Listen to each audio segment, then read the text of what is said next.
Polish lately. I don't think that will help here. Sorry. Om Ajnana-timirandasya Gyananjana Shalakaya Chakshurumilitam Yena Tasmai Shri Gurave Namaha Shri Chaitanya Mano-Vishram Savitam Yena Bhutale Svayam Bhagavadamahyam Dadati Svaparam Vandeham Shri Guru Shri Yuktavaganam Shri Guru Vaishnavam Shri Rupam Sagrajatam Sahagana Raghunatam Dikam Tam Sajivam Sadharitam Savadutam Parijana Sahitam Krishna Chaitanya Devam Shri Radha Krishna Padam Sahagana Lalita Shri Vishakam Vikansya Om Vishnupadaya Krishna Kshetra Bhutale Srimate Bhakti-vedanta Swami Iti Namine Namaste Saraswati Deve Gauravani Vacharine Nirvishesha Shunyavadi Paschadhyade Shakarine Panchatattva Garudasya Kripa Sindhu Patitanam Pavanebhyo Vaishnavebhyo Namo Namaha He Krishna Sindhu Dinabandhu Jagapate Gopesha Gopika Kanta Radha Kanta Namostute Tathagam Gaurangi Radhe Vrindavaneshwari Vishwan Sute Devi Pranamami Haripriye Jaya Shri Krishna Chaitanya Prabhu Nityananda Shri Radha Radha Shiva Sati Gauram Prabhaktavinda Hare Krishna Krishna Krishna Hare Hare Hare Rama Hare Rama Rama Rama Hare Hare Om Namo Bhagavate Vasudevaya Om Namo Bhagavate Vasudevaya Om Namo Bhagavate Vasudevaya Om Namo Bhagavate Vasudevaya Om Namo Bhagavate Vasudevaya Om Namo Bhagavate Vasudevaya. So today we will read Bhagavad-gita, Bhagavad-gita as it is, translation and purport by the Divine Grace A.C. Bhakti-vedanta Swami Srila Prabhupada. Are we okay with translation arrangements? Yes, no, maybe. Huh? You're okay? Okay, good. The reason we don't have a verse written on the board is because I couldn't really decide on one. There's so many nice verses. It's easy when I'm told, the next verse is, okay, then I start from that. And also, I've had a few different themes, ideas on my mind of late. And it's kind of like that, I find, especially on Sunday, in the Sunday program, that I might end up speaking not very cohesively. I may have one idea and then jump to another idea. So, but we start somewhere and see where we end up. And perhaps you'll have some also question or some thoughts, and we can see where that takes us. How does that sound? But I thought to start with a verse in chapter 3. This is chapter 3, verse 17. And to give you a bit of the context, there's been a lot of talk about, Krishna's talking about sacrifice, yajña. And one of the reasons that sacrifice is on my mind is because I'm preparing paper, academic sort of thing, on animal testing, animal experiments. From an Indian perspective, that's not just, Vaishnava, just, it's kind of broad Indian perspective.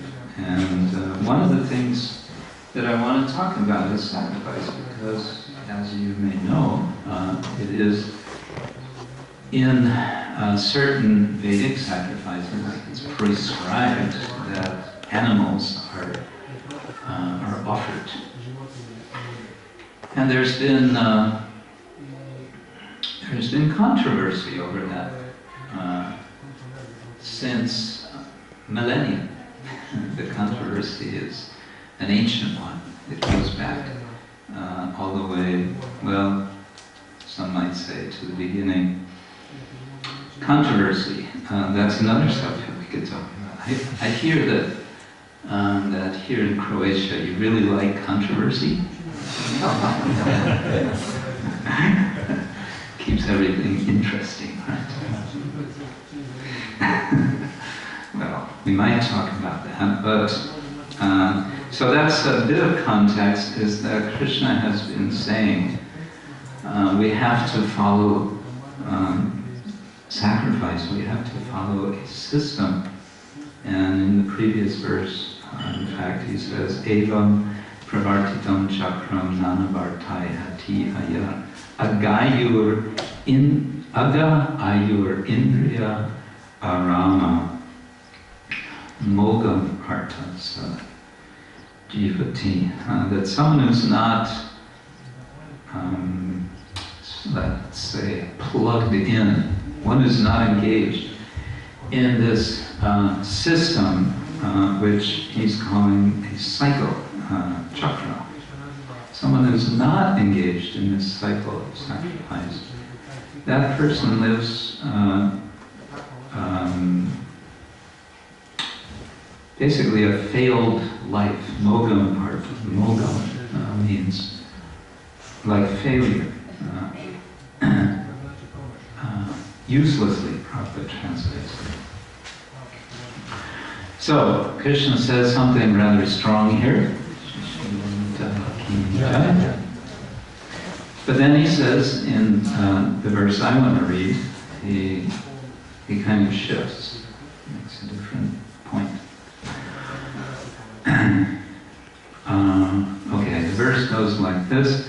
Yas ātma-ratir syād, ātma-tṛptaś mānavaḥ, ātmani santuṣṭas, tasya kāryaṁ na vidyate.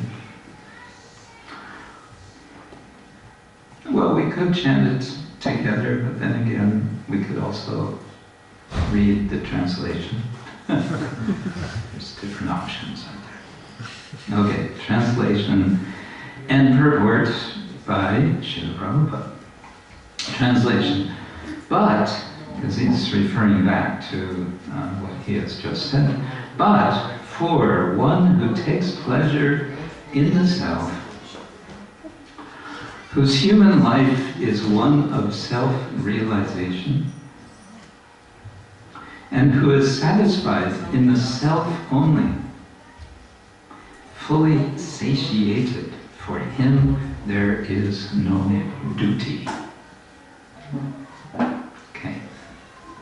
The word for duty here is kāryam, by the way, which comes, it's related to the word karma. Karma means action.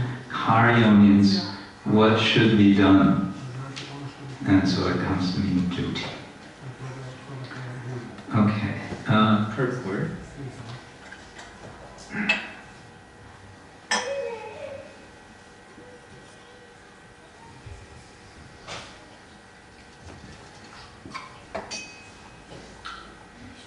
A person who is fully Krishna conscious, and the word fully is italicized, and is fully satisfied by his, Prabhupada always used the pronoun his. That's kind of out of style nowadays. They say his and hers. But Prabhupada meant it in an inclusive way, because in that time, which was up to around the 70s, that was standard English. A person who is fully Krishna conscious and is fully satisfied by his acts in Krishna consciousness no longer has any duty to perform. Due to his being Krishna conscious, all impiety within is instantly cleansed. An effect of many, many thousands of yajña performances. By such clearing of consciousness, one becomes fully confident of his eternal position and relationship with the Supreme. His duty thus becomes self-illuminated by the grace of the Lord. And therefore, he no longer has any obligations to the Vedic injunctions. Such a Krishna-conscious person is no longer interested in material activities and no longer takes pleasure in material arrangements like wine, women, and similar infatuations. So we may take this as a little bit quaint. Wine, this is in English. These are often associated, wine and women. So Prabhupada is using this kind of language to suggest all kinds of material enjoyment or material kinds of arrangement. Okay. And that's the end of Prabhupada's purport. I'll read the translation again. But for one who takes pleasure in the self, whose human life is one of self-realization, and who is satisfied in the self only, fully satiated, for him there is no duty. Okay, one way to read the Bhagavad-gita, or one way to pay attention to what Krishna is saying, is after you read through the whole Gita and you get to the end, almost the end, where Krishna gives his final punch, sarva dharma parityaja, māmekam sharanam raja, aham tvam sarva bhakteyo mokshayishyami māchucha. Where Krishna says, give up all types of dharma and just surrender unto me. I will protect you. I will liberate you, mokshayishyami, from all sinful reaction.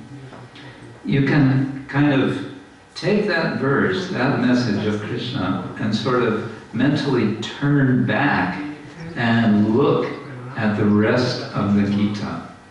You can sort of review, you can go back through the whole Gita again, remembering that that's what Krishna is going to say at the end. So it's kind of like you know how the story is going to end, and now you go back over it, and how did you get to that point? It seems to me that this verse, yes, ātma-ratir, in particular, is anticipating Krishna's conclusion. It's like a, anticipation. It's It's like foreshadowing.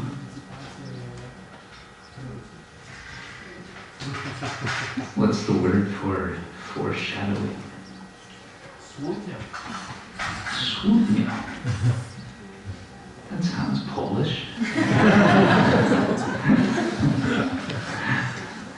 So, yeah.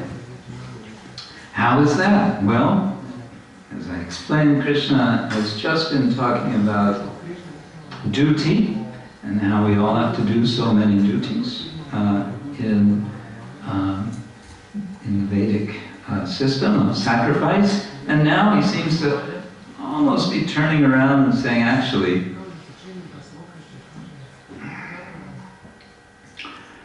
there are certain people who don't need to do all that. In fact, they don't need to do any of it. They can just take a break. Now, the question could be, at this point, well, if you're like I am sometimes, years and years and years and years ago, first time I was reading the Nectar of Devotion, and it's describing all these kind of exalted levels of Krishna consciousness, and as one read it, one thought, yeah, I'm kind of like that. Yeah, I think that, yeah, well, maybe, let's keep going. So we might read this, one who takes pleasure in himself. Yeah, that's me.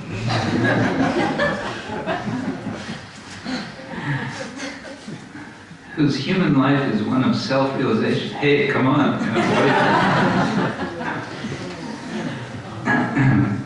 Who is satisfied in the self alone? Come on. Do I ever ask for anything?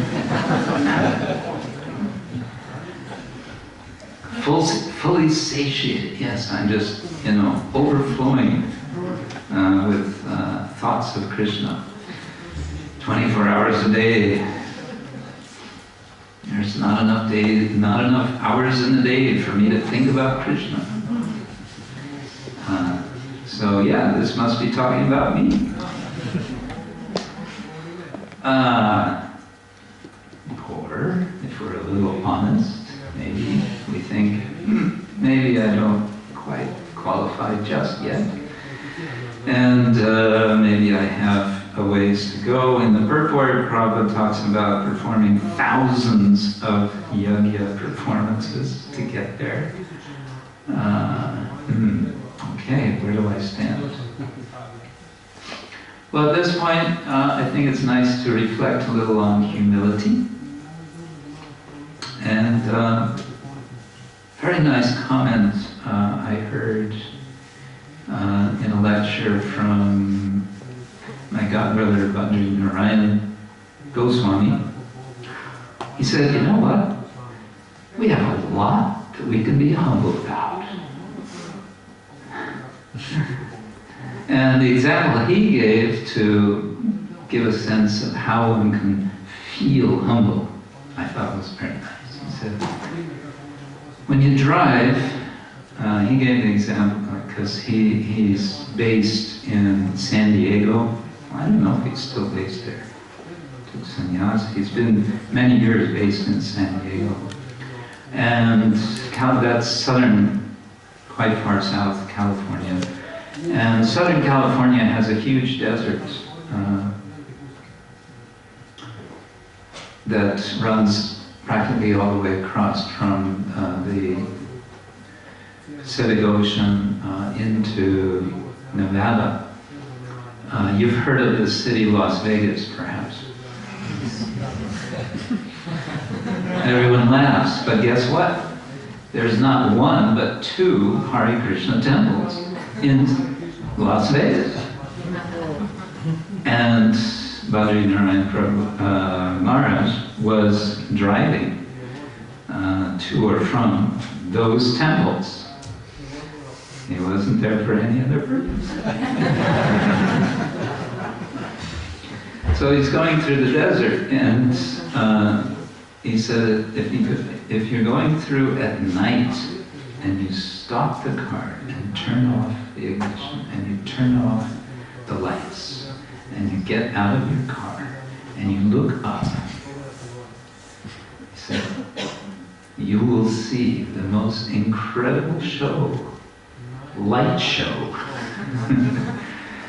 you can imagine.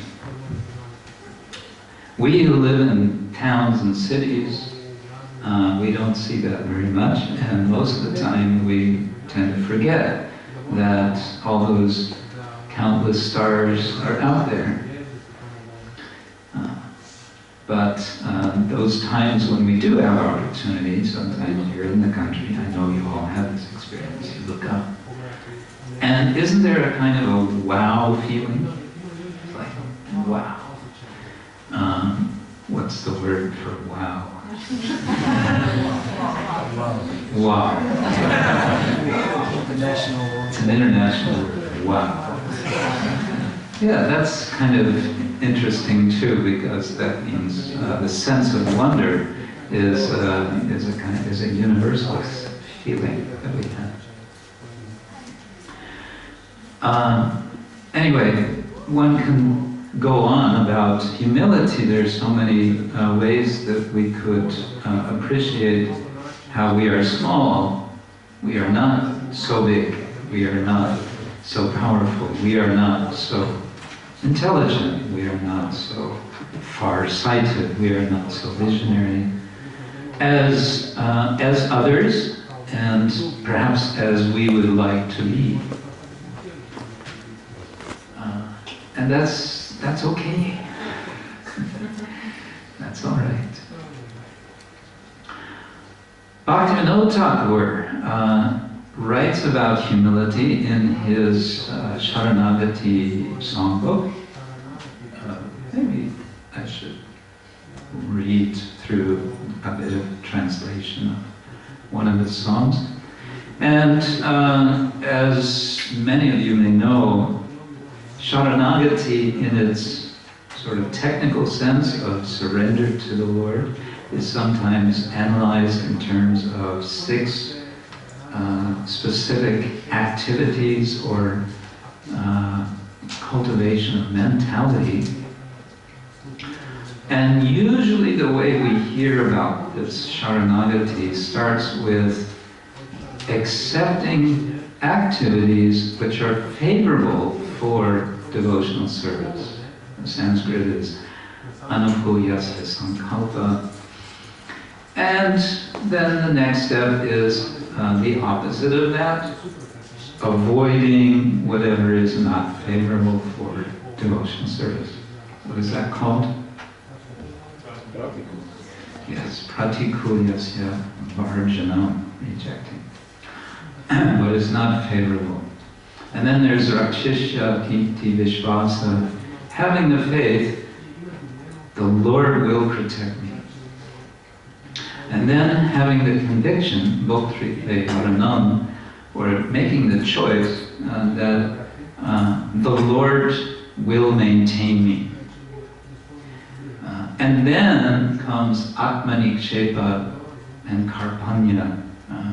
Ātmani, literally throwing oneself down, surrendering, giving everything to the Lord. And karpanya is another word for humility. Here's my point, that Bhaktivinoda Thakur turns it backwards. He starts with humility. And I think there's a very good point here for all of us, we can all benefit from, is that spiritual life really begins with having a reality check about where we are, who we are. And the way that Bhaktivinoda Thakur does this is by making a sort of confession.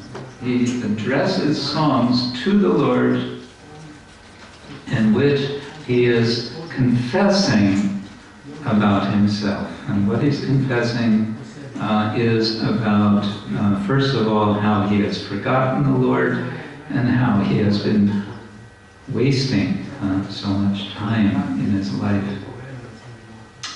For example, in the very first song, He says, "O Lord, I forgot you, and I came to this material world where I've experienced a host of pains and sorrows. Now I approach your lotus feet and submit my tale of woe." You know this word, woe? This is a kind of old-fashioned English word for misery. Do you have an old-fashioned Croatian word to go with it? Woe.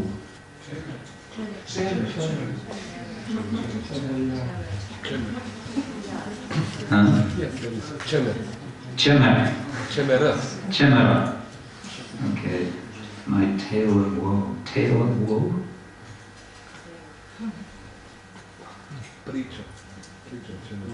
Pricho chemera.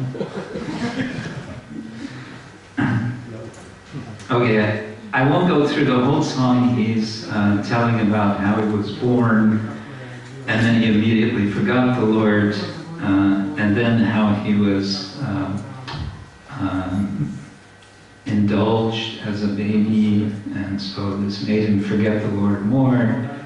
And then he grows up and he's playing with his friends, and then he becomes a student, and he becomes absorbed in lessons and education, and he says, "Then I traveled here and there, earning so much money, maintaining my family, and as a result, I forgot you." And then he says, "Now, in old age, I sadly weep. I failed to worship you, Lord, and instead passed my days in vain. What will be my fate now?" So it's like a confession, and it's also a kind of autobiography. He tells his story. And the whole approach is, because it's a confession, if you're confessing something, you can't confess something and be proud, can you? Because when you're confessing something, you're saying something which is not so nice about yourself, isn't it? Well, maybe you don't know about this because you don't have anything that's not nice about you. But in my case, so I won't make any confessions now, except for I've already told the story of my participation in stealing apples.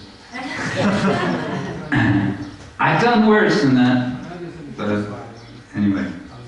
So he's confessing to the Lord in humility, and that humility is a qualification for surrendering to the Lord. Now, back to ātma-ratiḥ. Acharyas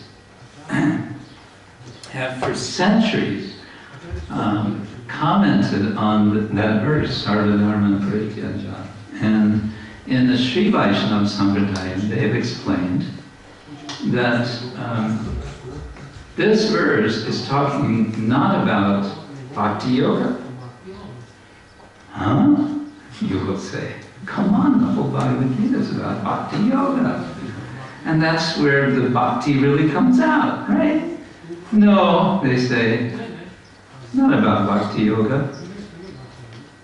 It's about what to do when you can't perform bhakti yoga. It's about what you can't do because you're disqualified according to birth, according to their quite orthodox understanding of Veda. You have to be born in a higher family, Brahmin, Kshatriya, Vaishya. And if not, I'm sorry, you can't perform bhakti yoga because you're not in the varnashram system. And so what can you do? Well, some will say, well, you just go to hell, sorry. But they say, no, Krishna is very merciful. Krishna says you can practice what in Sri Vaishnava tradition they will generally call prapatti. which then is identified with Sharanagati. Okay, so, and I won't go into details, there's a whole debate about just how that works, but it's, I think, interesting that they're making this contrast, and I think it's relevant for us, but I want to not suggest that because we're not qualified for Bhakti Yoga, because we don't have anything like Varnashram, Dharma, and so on, therefore, let's just do the simple thing, which is Sharanagati. Wait, slow down, it's not that simple. Why is it not that simple? Because yes, ātma-ratir syād ātma-tṛptaś mānavaḥ. First, Krishna is suggesting one has to be in such a state of being so overwhelmed with Krishna consciousness that any kind of duties in relation to the Vedic system of sacrifice are just kind of irrelevant. So, sure enough, I brought up the point of, or I brought up the term Varnashrama, and I thought, well, maybe I'll say something about that, because sometimes I also think about it. We do a lot of thinking about it and talking about it. Prabhupada talked about Varnashrama a lot. And he, as you may know, he said we have to establish it, and we all kind of scratch our heads, pull our sikas, and wonder how are we supposed to do that? How is that relevant for us? Okay, so this is not going to solve the whole thing, but it's just some thoughts which I think may help. The Varna system is mentioned in the Rig Veda only once, in the entire Rig Veda of 10 books and 1,000 and something hymns. In the 90th hymn of the 10th book is mentioned the Varna system, and the way it's put is in terms of a body. How does it go? Brahmano syamukamasit urajam yakrita urutarasya yat vaisha padyam shudro ajayita. So it identifies Brahmins with head, Kshatriyas with arms, Vaishyas with thighs, not with stomach, but with thighs, uru, and Shudras with feet. Alright, so usually this is where all of us modern thinking people start to cringe. Cringe. What's the word for cringe? It's like, ooh. Huh? Grajati or Skrajati or Grajati. Grajati, that sounds exactly like Grajati. So we all cringe because our society nowadays is super against, at least theoretically, anything that sounds like a hierarchy. But let's go back to that analogy. It's an analogy.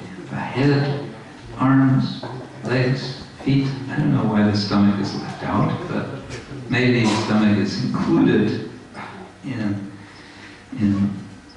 the thighs. So, think about whole body. Let's think about the whole body. Each of us, we have our bodies, and we all have experience. What happens, what do you think, or what do you feel when you're walking along and suddenly you don't have your shoes on, and you suddenly stumble and stub your toe? You might start swearing, right? But there's no one you can swear at except yourself, right? You feel your toe instantaneously. Well, actually, if you really observe what happens, you don't feel it instantly. You feel something instantaneously, but the pain comes after about 2 seconds or 3 seconds. You notice small children when they hit themselves, or something physically. First, there's a silence, and then you can count 1, 2, and then.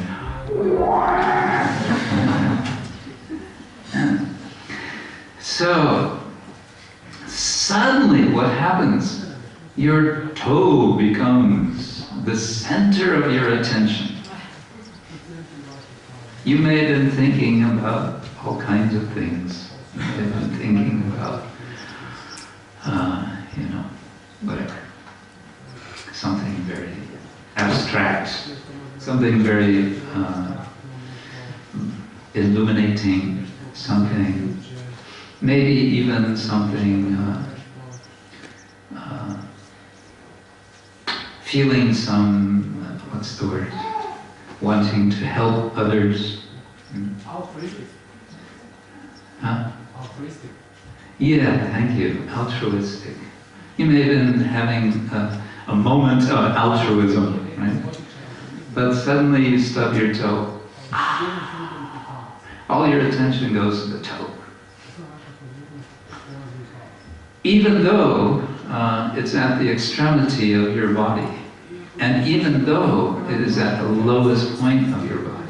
Well, I think you get the point I want to make, is that in a varnashram society, as conceived in the Rig Veda, what is the key element that is implied?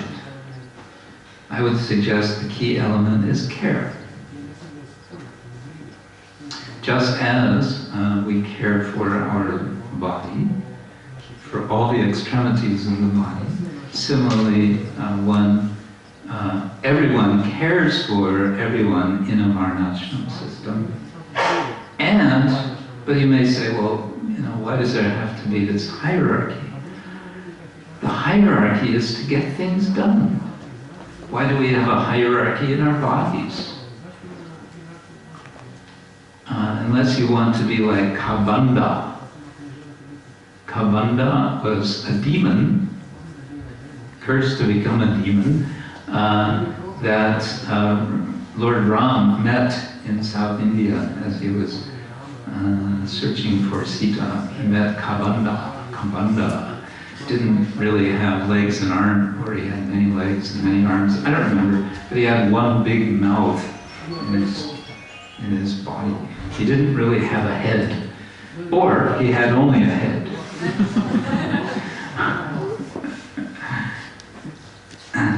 But no, we have differentiation of functions in our body for good reason.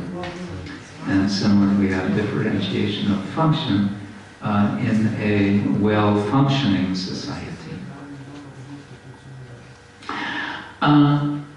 So, all right, so what?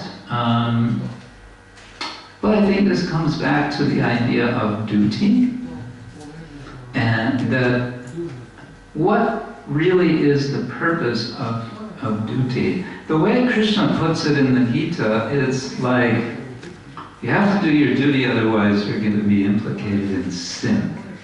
Because that's what Arjuna seems to be worried about, and that's what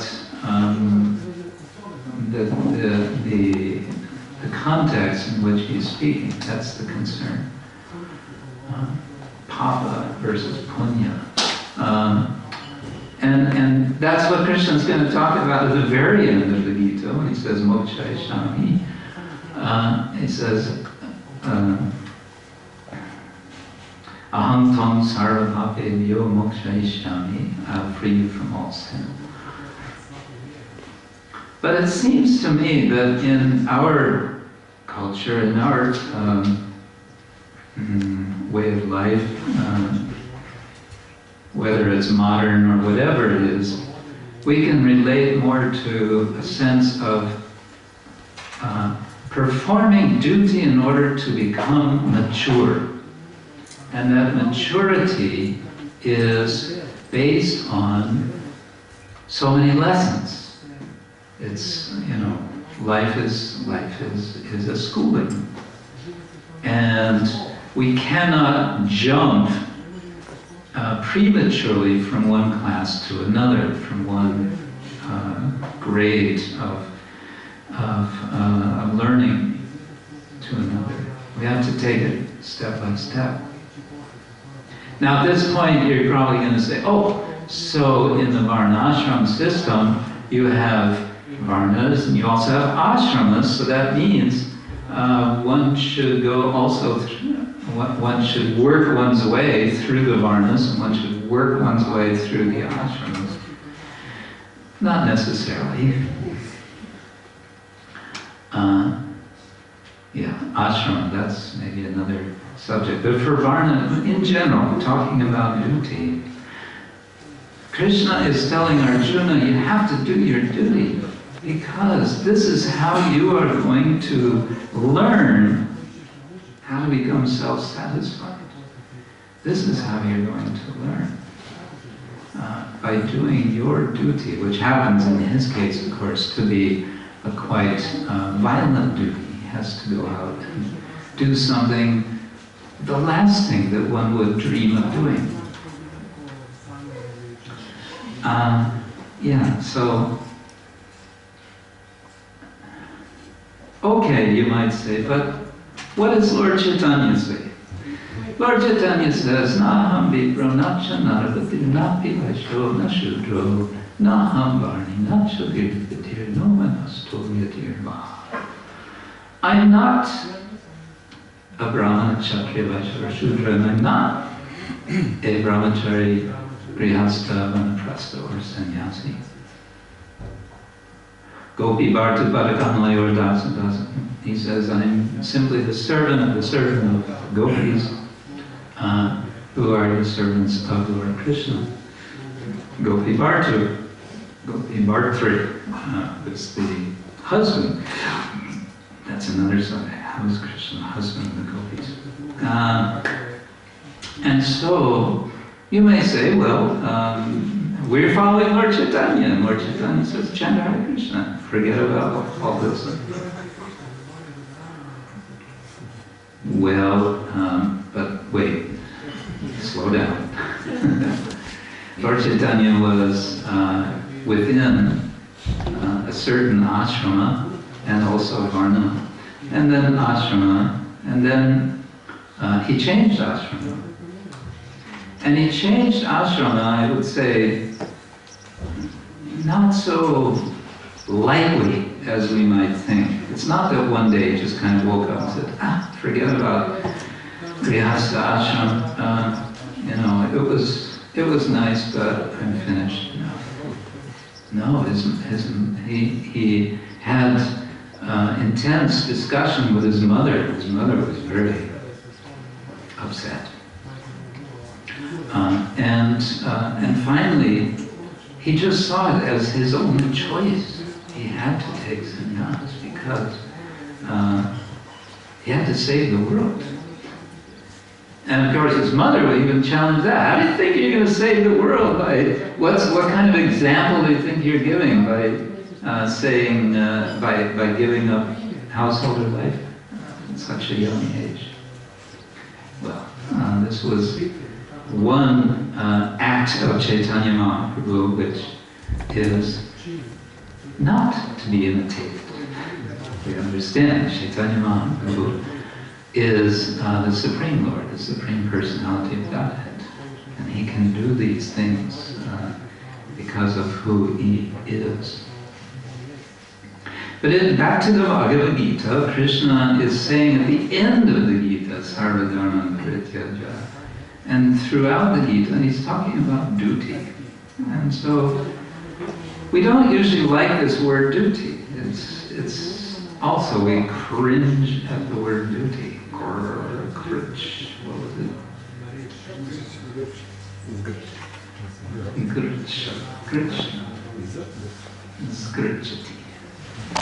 Krishna. Yeah. Because it means something we don't want to do.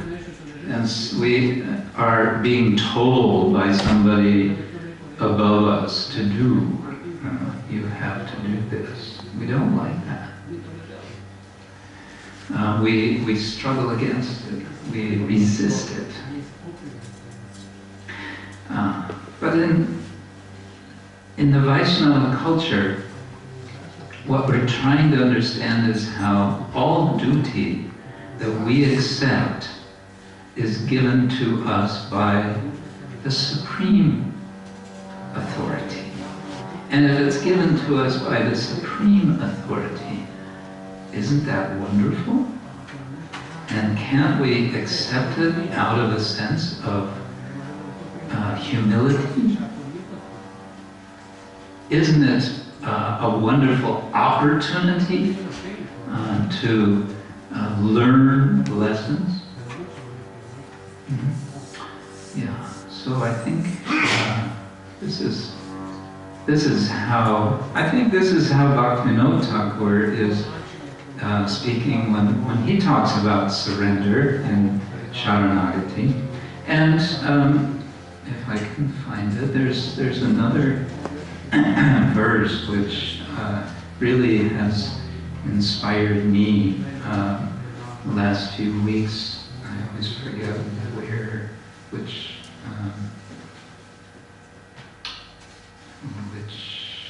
page it's on. This may be it. Yes, in there. This is within the section called Gopritve Varna, which means choosing the Lord, or taking the Lord as one's maintainer. How am I being maintained? I am being maintained by correction, I'm sorry, back up, erase that. No, this is his last song in ātmani Vedana. So here he's talking about surrender. So there was humility, and then there's surrender, ātmani Vedana. And he says in verse number 4 of song number 8, Tomar sevai dukkha hoy jato, sheo to parama shukkha, seva shukkha dukkha parama sampada, nashaye avidya dukkha. All the troubles encountered in your service shall be the cause of great happiness.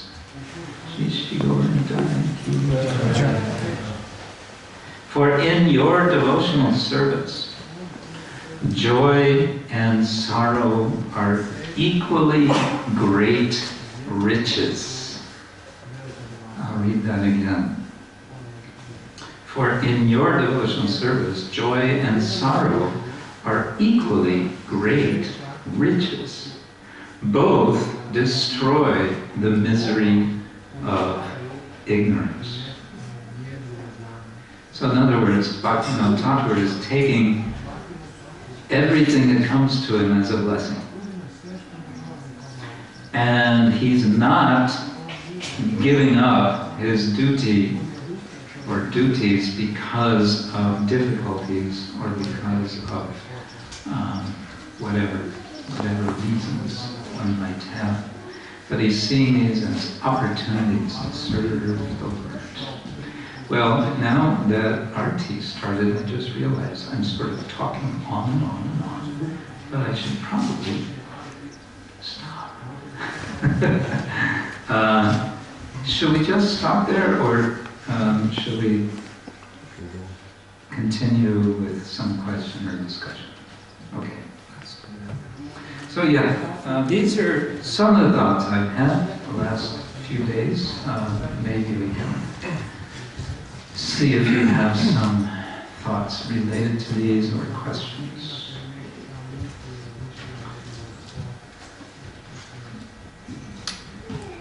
When Chaitanya Mahaprabhu came to Puri, we don't have a second microphone.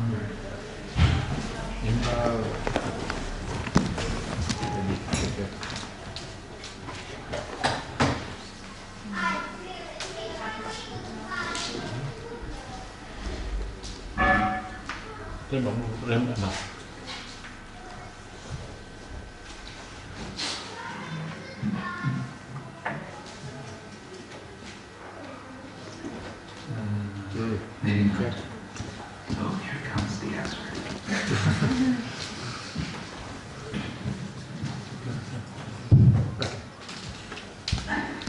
The magic touch.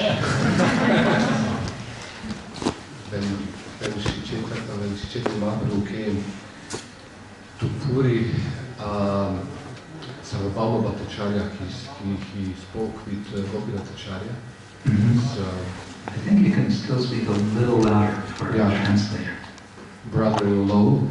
And Sarvabhauma Bhattacharya, he has some proposal. He said that it would be good as a young sannyasi that Sri Chaitanya Mahaprabhu hear, day and night practically Vedanta Sutta, so that he become firm and established, in that. So that means, day and night practically, all the time. So in today's world, we are bombarded with so many informations around. And what are the hopes of those who are in such position? Bombarded with? I mean, Yeah, I understood that. Yeah. And you said, but we are so much bombarded by informations from outside information. Because it seems that, he is not, Chaitanya Mahaprabhu will not, hear what's going on in the karmic world at that time. So Yeah, say, there was no Facebook.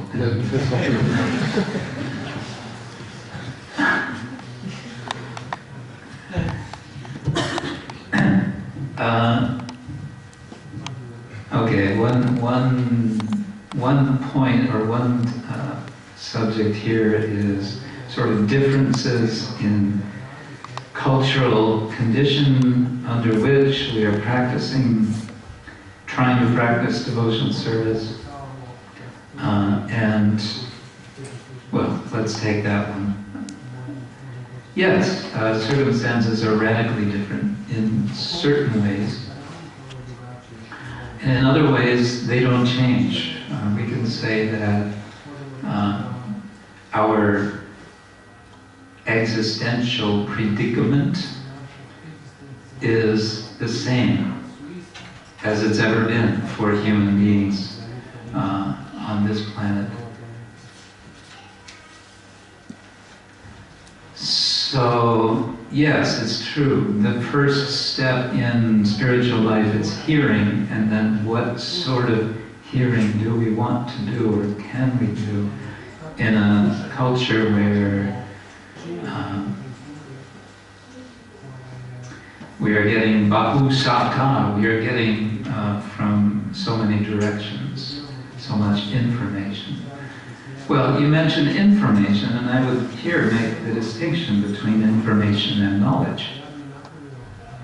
And one of the first things we are trying to learn in spiritual life is to make that distinction so that whatever information may be coming we can see, okay, that's just information. It's not knowledge as such. It's not illuminating information. It's just information.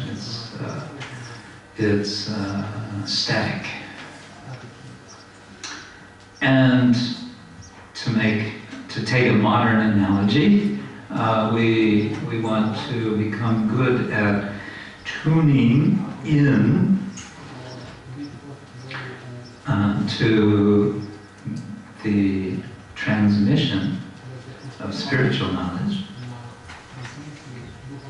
And then to, in effect, tune out or to keep as a secondary sort of,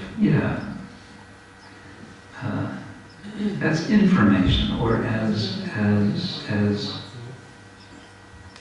it can be information on different levels. So some information may be valuable for conducting our lives, for engaging to perform our duties, and other kinds of information may be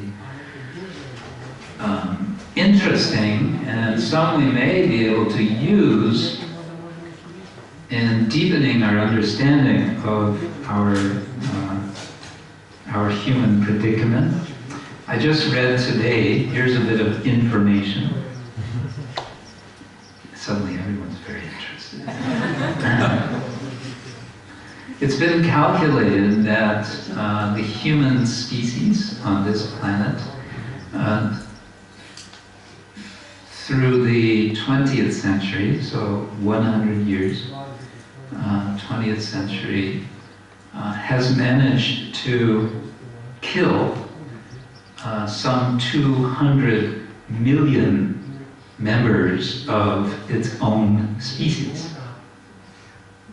200 million members of its own species in the 20th century. This, in what I've read, was contrasted with another species which is considered to be on the top of the predator scale, or how it's put, I don't know. Human beings are on the top of predation. You know this word, predator, predation. Having prey, having, killing other beings. Right? So it's a chain. And there are many such chains, and human beings are on the top of it, and another animal is also on the top, and that's the orca. You know what an orca is? Yeah, killer whale. It's usually called a killer whale. And to anybody's knowledge, orcas never kill their own species. So they kill other animals, but also apparently they only kill for food. One source I read says they're not even necessarily dangerous to human beings. Anyway, which reminds me of another thing, but okay. So what, well, think about that. We are, congratulations, we are members of that killer species. And so we all, as members of this species, have this tendency. That's pretty scary, isn't it? And you may say, well, but we're not like that. We are nice, peaceful Hare Krishnas. We just chant Hare Krishna, Hare Krishna, Hare Hare, Hare Rama, Hare Rama, Rama Rama, Hare Hare. Yeah, that would be nice. But then we hear about how devotees, maybe they don't physically kill each other, but they perhaps use words to kill sometimes with someone they disagree with or whatever. So that's something to reflect on. Is there a way to truly transcend our conditioning as members of the human species? Let's hope so. Anyway, so those are some thoughts on that. Sarvabhauma Bhattacharya, of course, was concerned because Chaitanya Mahaprabhu was so young. He was 24 years old. Taking sannyas is normally something you do maybe in your 60s. And so, this could could be an issue. And so what Sarvabhauma was doing was quite understandable, and we could say quite appropriate. And Chaitanya Mahaprabhu responded to him in a very respectful way. He said, yes, you are my guru. And he submitted to him, and he submissively listened to him for 7 days. I don't know about the 7 nights. I don't remember it mentioned. Does it mention nights? That is another thing. Okay. So just he should constantly hear Danta Sutra. Anyway, the story in Chaitanya Charitamrita is he heard for some 7 days, completely silent, and at the end, Sarvabhauma said, how come you're not, responding, you're not asking any questions? And he says, well, I don't really see any point. Vedanta Sutra makes complete sense to me. It's your commentary that's so confusing.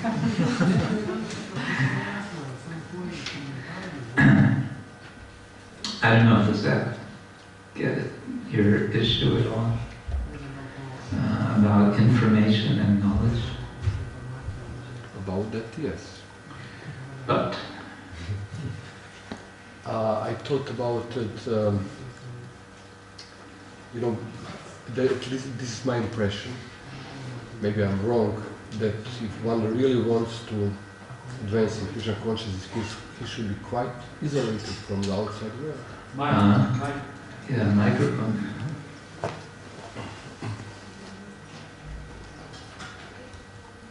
Okay.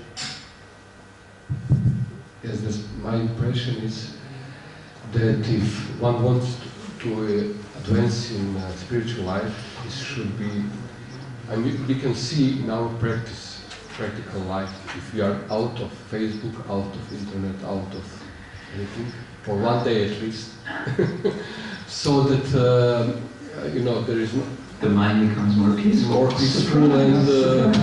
And we continue in other traditions that some people have, some religion, they have some ashrams or some places where there is no influence of outside world. Yeah. I mean, this is not like, I don't want to emphasize this Vajrayana style, but just that, it works. It works. Well, it's true. In the Gita, Krishna says, at least once, in one case, he says, Vivikta desha sevitvam. To live in a secluded place is one of the principles of jnana, of knowledge. I know one professor of Indian religions. Sometimes he gives a course for students on mysticism and related subjects, and he talks about austerity. And his students are, American students. The idea of austerity is like, he said, and so he suggests to them, or he asks them, have you ever fasted for 1 day? Fasted? And I don't know what he does these days, but I could well imagine he would say, have you ever turned off your mobile phone for 1 day? Or have you ever practiced silence for 1 day? No way. Impossible. Well, one point here is, I think it would, a relevant factor is varna and ashrama. For the grihastha, in general, grihastha means living in society. And living in society means interacting and being exposed in so many ways. But of course there are 2 ashrams after that, and you can say vanaprastha is a kind of transition to becoming more isolated. But now you may say, yeah, but then we see in our society the Swamis, they're not very alone. They're all over the place. Yes, but there is also a kind of seclusion. There's simultaneous seclusion and movement at the same time. Actually, of course, Chaitanya Mahaprabhu was traveling. But yes, I often encourage devotees, take a day off for spiritual life. We all have so many things that we do, but try taking off, if not a whole day, a half a day. And just put everything aside, turn everything off, and just chant Hare Krishna. What a strange thing to do.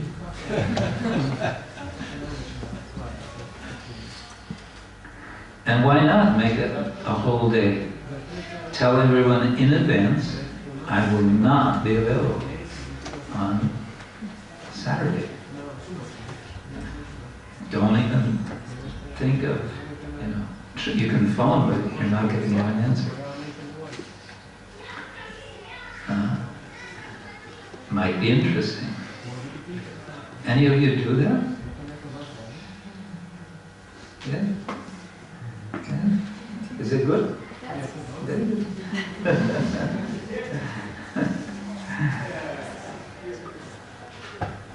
Yeah. Yes.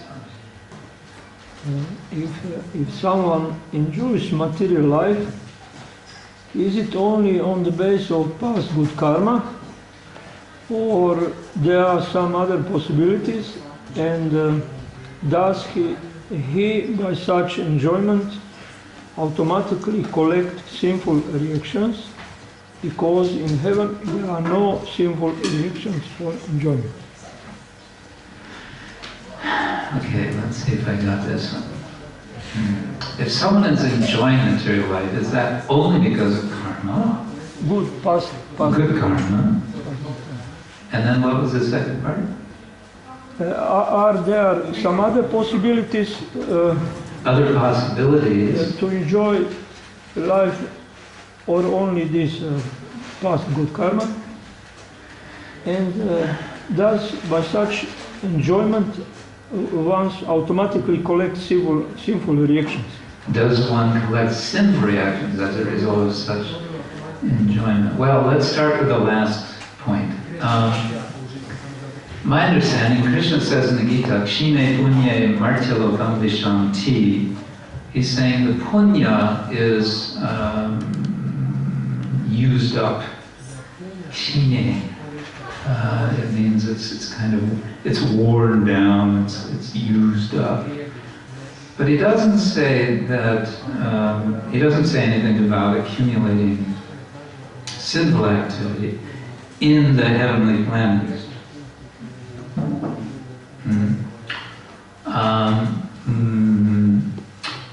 Okay, but then we might think of examples. What about Indra, when he is in the midst of enjoying with everyone in his court, so much so that when his guru walks in, he doesn't even see him, he therefore doesn't even acknowledge his coming in. And then what happens? Everything collapses. The demigods lose their power, the demons take over, and he's in big trouble. It's a whole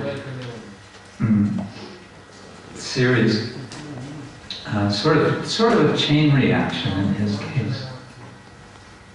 So that example is there, which we could say, well, to neglect one's guru, that's certainly sinful. In his case, I would say it was more than sinful, because it affected not only him, but everyone else. Questions about karma and its and the way it works are always a source of consternation, a source of how to understand, because On the one hand, we understand it's a very simple kind of thing. There's action, there's reaction. But what happens when you have action A and action B, both done by the same person? One of them will have reaction A1 and reaction B1. Now, how does A1 and B1 relate to each other? It's already complicated. And it's going to get more complicated. It will get, you could say, infinitely complicated. And so, therefore, the effort, the idea of balancing papa and punya becomes fairly absurd, it seems to me. And I think this is a major message of the Gita in general, and so much of Vedic literature, which is teaching about higher spiritual knowledge. It's to say, you know, forget it, you're never going to figure it out. Don't even begin to try. You're just, it's going to be a waste of time at best. And so really you only have one choice, and that is to surrender to the Lord. And so you have what you could call an infinitely complex calculus of action and reaction. And that's something more that we can be humble about. You know, we can see, gosh, who can understand how all of this works? We start talking about things like collective karma and so on. How is that? Is there such a thing? Is there not? Yeah, interesting. It can be very, you know, preoccupying for the mind. But in the end, we have to sort of throw up our hands and say, it is all very wonderful. And Krishna says in the Gita, Kim karma kim akarmeti kavayo api atra mohita. Says even the learned are bewildered when it comes to understanding karma and akarma and vikarma and so on. So that's my understanding. Yeah. Yes. Yes. I know. Could you kindly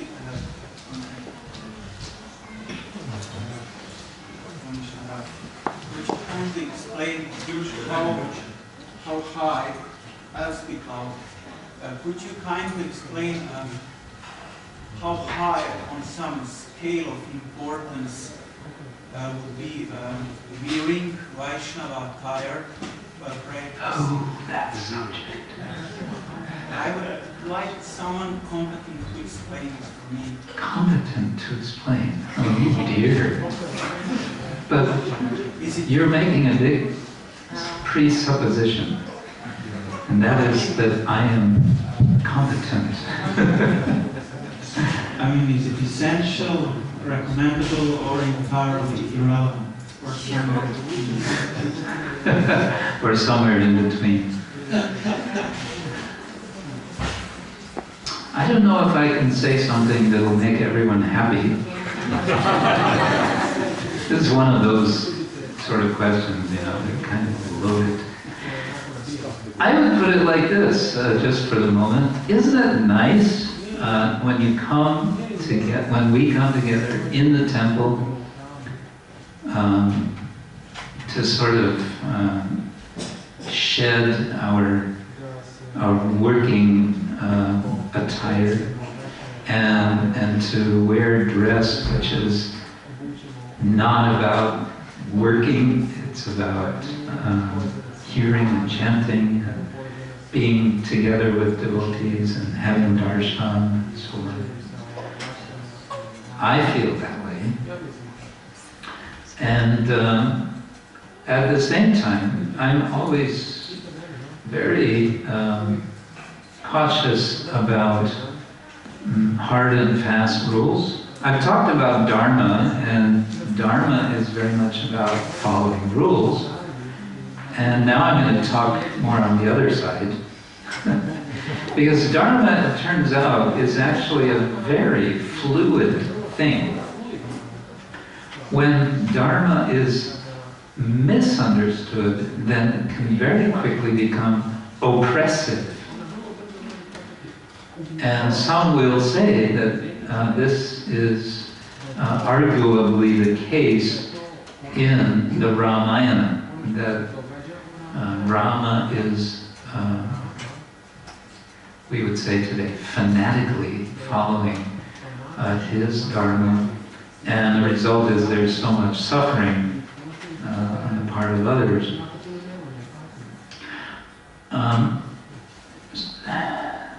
And as we know, there are different dharmas in different ages. And therefore there's some fluidity to dharma. And therefore the question how to understand what is dharma, we understand in the Bhagavatam, is dharma to sakshat bhagavat pranitam. I think that's Mahabharata, but Mahajano yena idasavanta, that it is the Mahajanas, it is those who are recognized by a community of devotees as exalted, as elevated in some way. From them we can understand what is Dharma. But again, what is Dharma for one person may not be Dharma for another person. And so that becomes complicated. So, if one were to say, you know, everyone should always wear what we call Vaishnava attire, and that's some will debate, what is Vaishnava attire? Vaishnava attire in one place could be different from Vaishnava attire in another place, theoretically. There may be minor differences or more major differences. I can say that Vaishnava attire in China, at the present time, is for the most part not what it is, what you may be thinking is Vaishnava attire. When I visit China, my authorities request me not to wear these clothes. And so I don't. I told Hridayananda Maharaj some time ago, because this is what's the elephant in the room, it's his Krishna West program. I said, Maharaj, I'm thinking of starting a Krishna East program. And he said, no, that we already have. I said, no, I'm not talking about South Asia, I'm talking about Far East. And he said, oh, okay. So, I think this is a matter of personal decision combined with local culture, combined with tradition, combined with what we saw that Srila Prabhupada gave and what he obviously liked in general. And it may have to do also, or it may be combined with one's particular circumstance. As a grihasta, for example, one might be very happy to come to the temple if one can wear one's clothes that one wears to one's work, because otherwise it's a bit of an action to change. In Jaipur, in the Govindaji temple, you'll see many people coming to the temple for the darshan at 7:30 in the morning. Many business people, and they're wearing their business attire, their coat, tie, the whole thing. And there's darshan, and they offer obeisance, and then they chant with such heart. It's so wonderful to see. And they'll be there for a few minutes, and they'll do a circumambulation, and they'll go to work. It's great. It's wonderful. The atmosphere in the temple is so nice. So I'm really not much. But then you can also have a situation where a particular temple community decides, you know, we really like these traditional clothes, and we're going to make this a rule. And that you'll see in South India, in certain temples in Kerala. Absolute strict rule. They even have a little place where you can, pilgrims, men who come, I think for ladies, they kind of assume they'll always wear sari. A lot of men, they'll just be there with their trousers and so on. But there's a big sign, you can only enter the temple wearing a dhoti. And here's where you can get a dhoti. They've got this little, place where I don't know if they rent them or what. I guess they rent. Yeah, because they have to wash them. So you can go and change your dhoti. No sewn cloth, for men at least, in Padmanabha temple and so on. And that's their tradition, and that's their tradition, and they just say, you know, this is our tradition, this is our standard. If you don't like it, go to some other temple. So I don't know if we want to do that though, because that might really make for some very empty temples. We're trying to get more people in the temple, not less.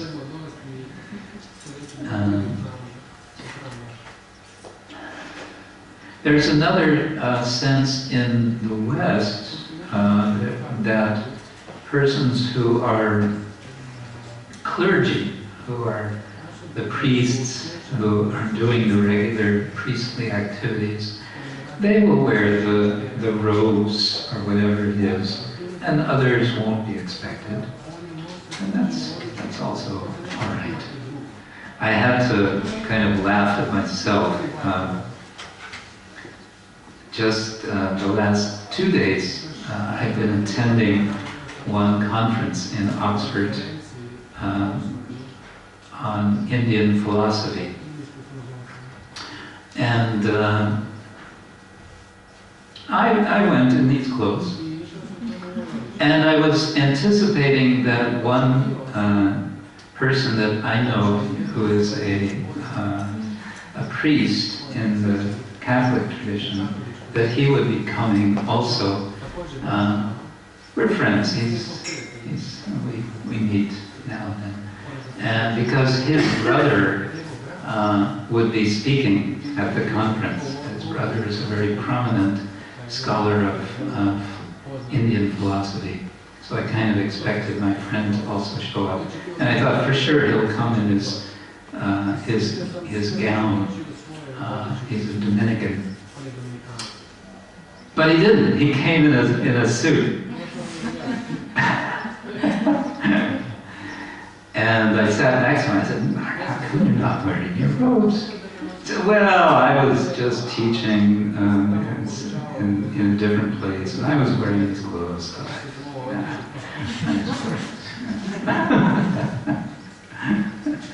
Anyway, I was laughing at myself. I was a little bit self-conscious, you know. I was bright orange. You know. Everybody else is wearing, you know, dark suits and whatever.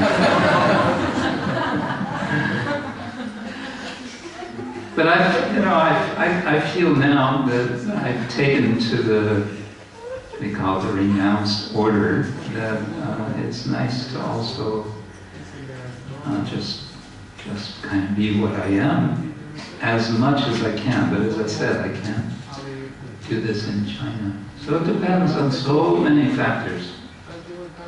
I find it very difficult to say any simple answer to your question. Is that all right?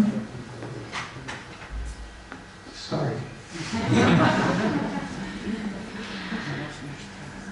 Okay. Yes. Microphone.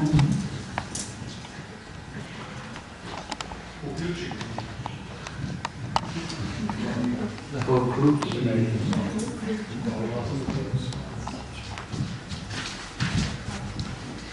Krishna, I have a question regarding the beauty which you in a lecture. So, if I understand correctly, you said that duty is given to us by supreme authorities. No. I didn't say supreme authorities, I said supreme authority. Singular. There's a difference. Unless you want to include Radharani.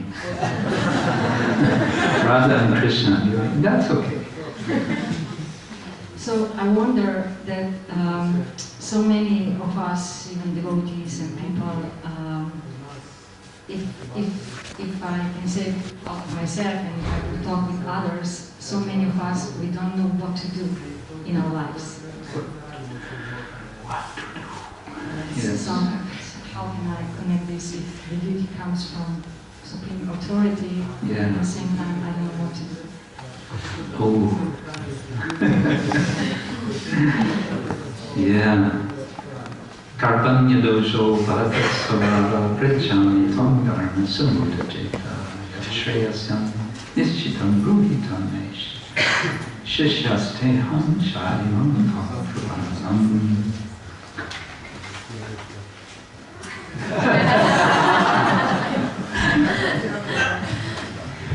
Well, that's, the basic idea we get in the Gita. Arjuna is saying, I don't know what to do, so he approaches Krishna. And of course, we take that in the tradition as meaning also approach the guru, approach the spiritually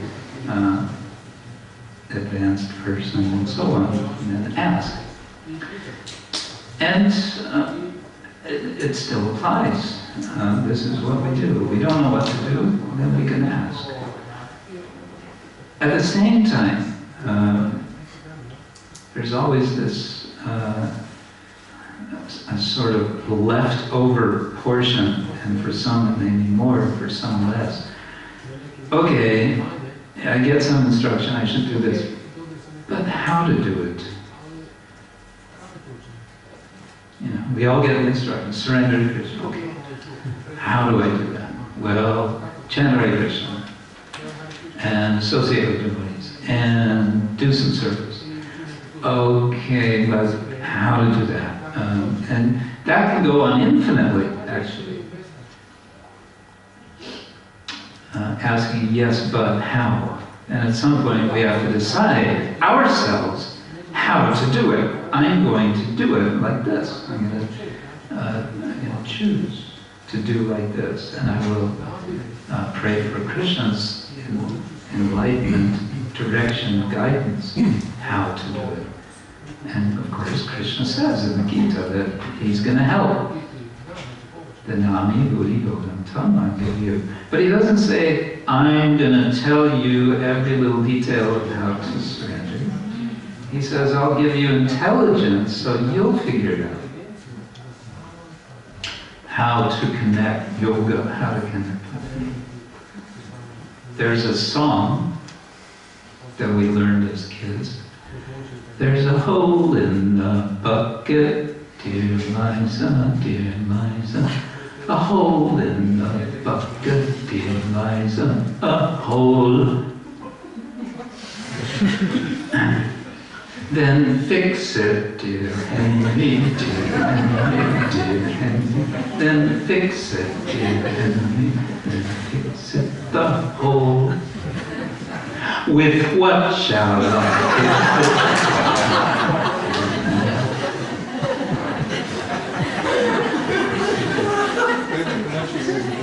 And it keeps going like that.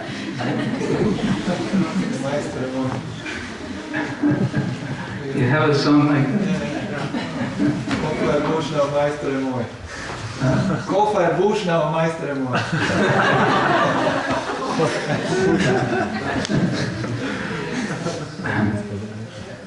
Does it have to do with bucket?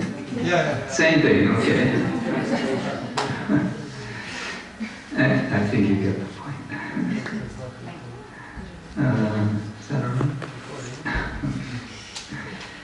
Good. I think we've come to a happy ending. So thank you all for your kind attention, and I wish you all a wonderful rest of the day and rest of the week. I guess some of you may be coming. Are any of you coming to Kṛṣṇa camp? Not so many. Okay, so we'll see you there. Okay. Srila Prabhupada ki jai, Shri Gaur Nitai ki jai, Bhagavad-gita ki jai, Nitai Gaur Premanande.